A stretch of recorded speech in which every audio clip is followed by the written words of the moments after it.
We hope you're enjoying the Fazbear virtual experience. Please be aware that there may be visual artifacts left behind from the beta testing phase of development. If you see any such artifacts, we recommend that you not interact with them. We'll weed them out eventually. There's no guarantee that we'll weed them out eventually.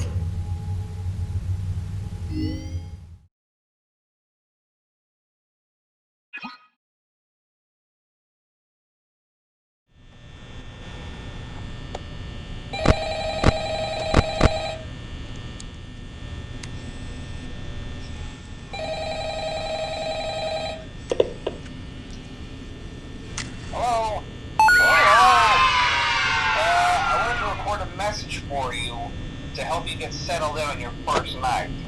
I actually worked in that office before you. I'm finishing up my last week now, as a matter of fact, so I know it can be a bit overwhelming, but I'm here to tell you there's nothing to worry about. You'll do fine. So let's just focus on getting you through your first week, okay? Let's see, first an introductory reading from the company that I'm supposed to read. It's kind of a legal thing, you know. Welcome to Freddy Fazbear's Pizza, a magical place for kids and grown-ups alike, where fantasy and fun come to life. Fazbear Entertainment is not responsible for damage to property or person.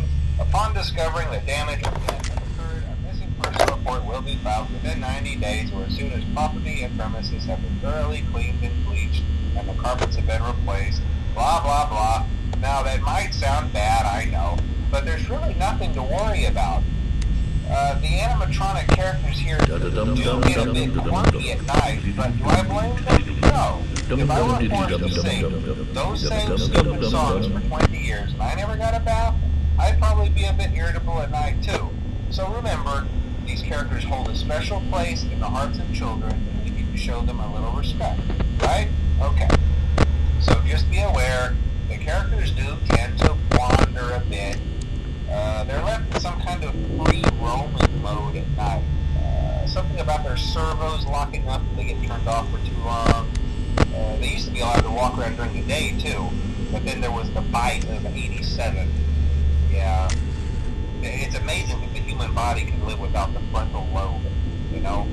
Now, concerning your safety, the only real risk to you as a night watchman here, if any, is the fact that these characters, if they happen to see you after hours, probably won't recognize you as a person. They'll most likely see you as a metal endoskeleton without its costume on. Now, since that's against the rules here at Freddy Fazbear's Pizza, they'll probably try to forcefully stuff you inside a Freddy Fazbear suit. Now, that wouldn't be so bad if the suits themselves weren't filled with cross beams, wires, and animatronic devices, especially around the facial area. So you can imagine how having your head forcefully pressed inside one of those could cause a bit of discomfort and death. The only parts of you that would likely see the light of day again would be your eyeballs and teeth when they pop out the front of the mask. Yeah, they don't tell you these things when you sign up. But hey, first station of the breeze. I'll chat with you tomorrow. Check those cameras and remember to close the doors only if absolutely necessary. Conserve power. Good night.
Hello? Can you hear me? Don't exit this room, okay? This isn't a mistake. This room isn't a mistake. I had to hide these logs away from the core gameplay files, in a place that only a beta tester would look, and in a place where the files could be protected. I just really hope that the next development team finds this before the game is released to the public. This game has some kind of malicious code in it that we haven't been able to fully contain or even understand for that matter. We're over budget and out of time. But that's not the reason that we're shutting down. Listen, I have to keep this short so the file size will be small enough to fly under the radar. There are more. They may not be in order. I saw it for the first time today. There was a character I couldn't make out who it was, standing at the end of the hall. I thought it was just bugged out, so I made a note of it and kept playing. But then it was looking in the window, and not like Chica or Bonnie would. It was like it was actually looking in the window, seeing what I was doing. I heard a pretty heated conversation this morning between Dale, our manager, and someone else on the line. It really feels like this project is in trouble, in no small part because of the lawsuit, I'm sure. There has to be a lawsuit, there's no way there isn't. It happened in this building just a few doors down from me. I think it's made worse by the fact that Jeremy tried to tell us something was wrong. But as a dev team, we all just saw it as a challenge to find what the problem was and fix it. Who could have known that? I have to go. I heard a pretty heated conversation this morning.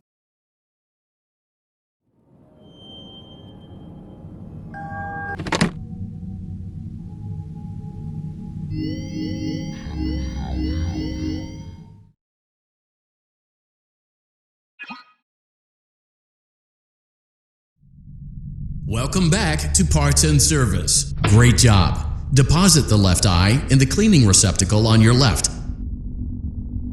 Well done. Now, firmly grip Bonnie's right eye. Deposit the right eye in the cleaning receptacle. Good job. To open Bonnie's faceplate, carefully press the two buttons. Well done. You now have access. Something is not right.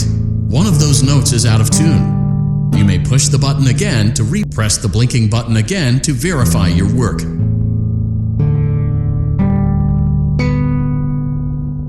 Great job. Bonnie is in tune and ready for his solo. Let's close him up. Simply replace both eyes in the same order that you removed them, then close up the faceplate, and we'll call it a day.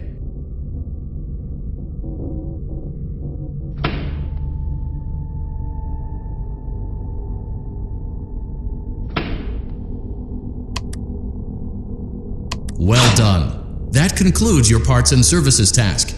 See you next time.